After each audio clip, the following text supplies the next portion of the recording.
So I found some interesting and helpful advice today when I was watching Democracy Now!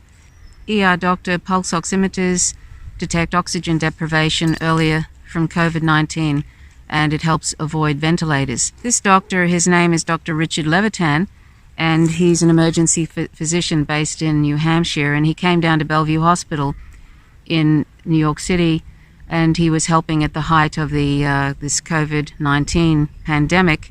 We'd had a surge in April. He noticed that a lot of these patients were presenting with shortness of breath. By the time that they present with shortness of breath and cyanosis and all of that, which is what we're advised to do, you know, if you feel if you feel ill, if you feel like you're short of breath or whatever, this is in the US, that you turn up to hospital. By that stage, it's fairly advanced, and if you're an older person, you need to be on a ventilator. Most people that end up on ventilators that are older people don't survive, or people that have comorbidity, which means they have a number of other issues like diabetes or heart disease, or they're immunosuppressed, and there's a lot of groups that are affected by this, not just older people. It's important that we sort of recognize things early, and one can do that by this little device. Don't take any notice of the actual sort of brand. It's not a very good brand, really, but you don't really have to pay a lot. You can buy these online, and some are very expensive and others not so much. In fact, the inventor of this, he was invented about 3 decades ago. The inventor of this pulse oximeter, he just recently died. He's a Japanese engineer who invented it. Pulse oximeter is just a very simple thing. You just put it on your finger like that, and it will show your oxygen saturation percentage. But if it's in the upper 90s, you know, if you already have some kind of a respiratory condition, and it may be a little lower than that, but it's good that it's up in the upper 90s percentage-wise. He said, quote, "A pulse oximeter," this is Dr. Richard Levitan, "is just a measure of identifying how well the lungs are working, and I believe can be basically an early warning system in terms of patients to know who has COVID pneumonia," end quote. So he noticed that, you know, there was a lot of patients coming in to Bellevue when he was working there, and it looks as if they were actually gradually developing this like a low oxygenation of their body, and it was a sort of a slow onset, and by the time they presented to the hospital, their oxygen levels were down to 50%. And that's really, really low. And with other people, you know, with other conditions, like if their levels were that low, they'd probably be having trouble talking, and they probably might even lose consciousness at that level, that 50% oxygenation of their blood. But with COVID-19 patients that are developing COVID pneumonia, which is the killer, really, the major killer, they'll still be talking on their cell phone, even though their oxygen levels are 50%. So it's sort of this insidious creep of low oxygen levels in their blood.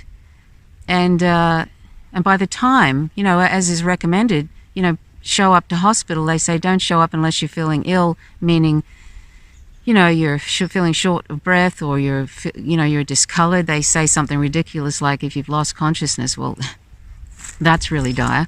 But if you show up at that stage, I mean, it's good to show up, of course, at any stage, you know, if you feel you're getting ill. But if you show up at that late stage, it's going to be a lot harder to address the COVID pneumonia, and probably the chances of survival are much less. Of course, people that are younger have a greater survival, but people that are young do die of this. And it doesn't matter, I mean, old or young, whatever person you are, it's important. Your life is as important as anybody's. You know, they've used the pulse oximeter for quite a few decades now to help evaluate patients when they come in. So it's a sort of a major indicator of issues. And as you know, it's not just a flu, you know, as some people like to push, or a hoax or whatever. Tell that to the 70,000 people who are dead now in the United States, and that's only going to get worse later on. There's going to be a second wave, and it could be twice as many as that. it's predicted. But and they're in this hurry to open up. So and unfortunately, a lot of black people are the ones disproportionately, once again because of poverty and everything else, disproportionately dying. So this pulse oximeter is a very important early measurement, and it's something that like I don't want to drive some kind of a race to, and then find there's shortages of pulse oximeters. But I mean, if you can get access to one, or if you want to buy one, I would personally recommend it. We've had this here for a few years. I'm a retired registered nurse, and I always think these are very handy to have, particularly if you have someone close to you that has some sort of respiratory condition like asthma or something like that. So we have this here, although I think this is on its way out. It's quite a few years old now, and I've purchased another one. They're just cheap little things, really. These ones that I bought. This is about $35 online, 35 Australian dollars. But there's ones that are like 100 and something and $80 or whatever. And I don't know if they're much better. You know what I mean? Inflated prices don't necessarily mean that they're not made at the same factory.